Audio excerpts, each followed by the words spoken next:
Oke, assalamualaikum warahmatullahi wabarakatuh. Waalaikumsalam warahmatullahi wabarakatuh. Oke, alhamdulillahirobbilalamin. Yang terhormat untuk Abi Hanif dan Umida selaku pengasuh Pondok Pesantren Superkam Laroi Hida, dan yang terhormat pula untuk jajaran pengurus Pondok Pesantren Superkam Laroi Hida. Dan tidak lupa pula untuk keluarga saya yang di rumah, terutama untuk kedua orang tua saya, semoga sehat selalu. Dan tidak lupa pula untuk teman-teman saya yang saya banggakan.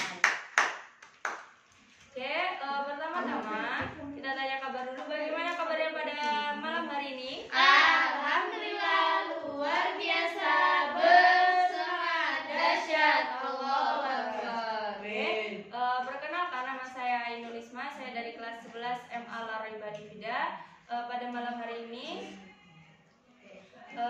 saya akan melaksanakan ujian peta imajinasi tentang yang menjelaskan tentang kitab Sulamut Taufik. Nah, sekarang saya akan menjelaskan tentang Sulamut Taufik yang ke-9.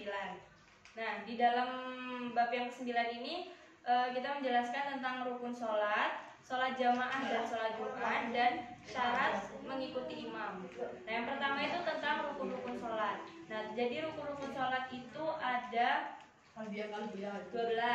Nah, yang pertama itu kita niat. Niat itu niat itu kan dibaca di dalam hati. Cuma lebih sunahnya lagi itu dibaca dengan lisan. Terus yang kedua itu takbiratul ihram dengan mengucapkan Allahu Akbar. Dan yang ketiga itu berdiri apabila mampu. Jadi berdiri apabila mampu, apabila tidak mampu bisa duduk. Kalau duduk tidak mampu bisa dengan tidur dan seterusnya. Apabila tidak mampu lagi bisa dengan berbaring miring. Kalau nggak mampu lagi bisa dengan telentang. Kalau nggak mampu bisa dengan kedipan mata. Kalau nggak mampu lagi bisa dengan hati. Kalau bilang nggak mampu lagi ya udah disolatin. Wow. Terus yang keempat, rukun yang keempat itu dengan membaca Al-Fatihah. Nah, membaca Al-Fatihah dimulai dengan membaca basmalah dan membaca tasdid-tasdidnya dengan benar dan urut dan jangan diputus-putus. Oke. Terus yang rukun kelima itu adalah ruku. Nah, ruku itu membukukan badan sampai sampai tangan ini menyentuh dengan lutut, kedua lutut. Terus yang keenam itu tumaknina.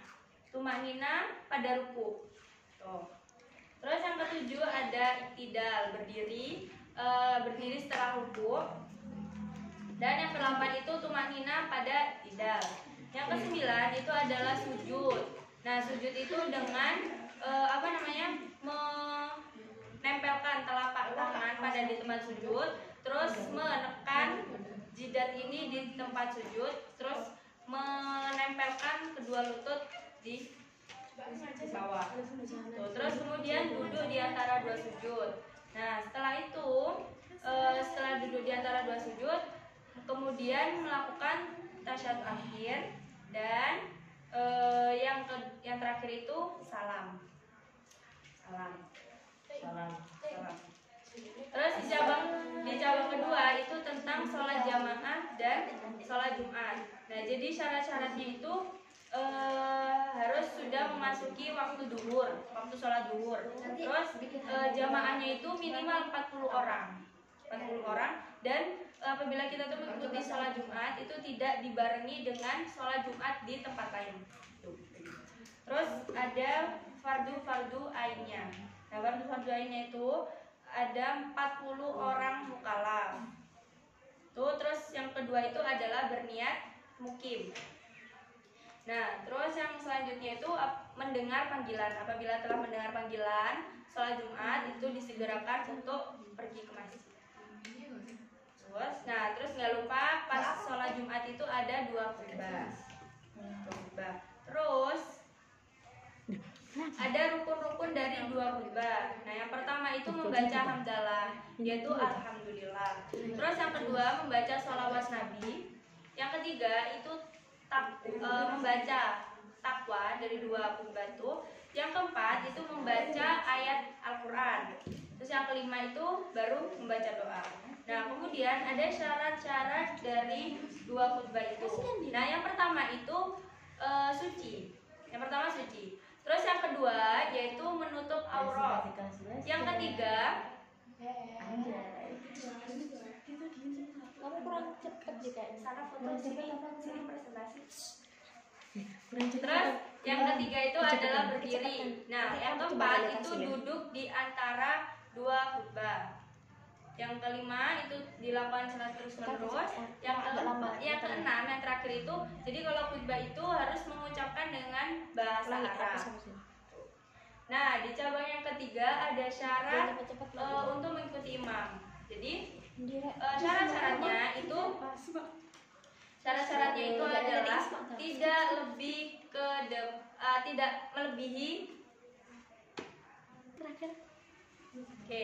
Jadi syarat-syarat untuk mengikuti imam itu tidak lebih ke depan dari imamnya. Jadi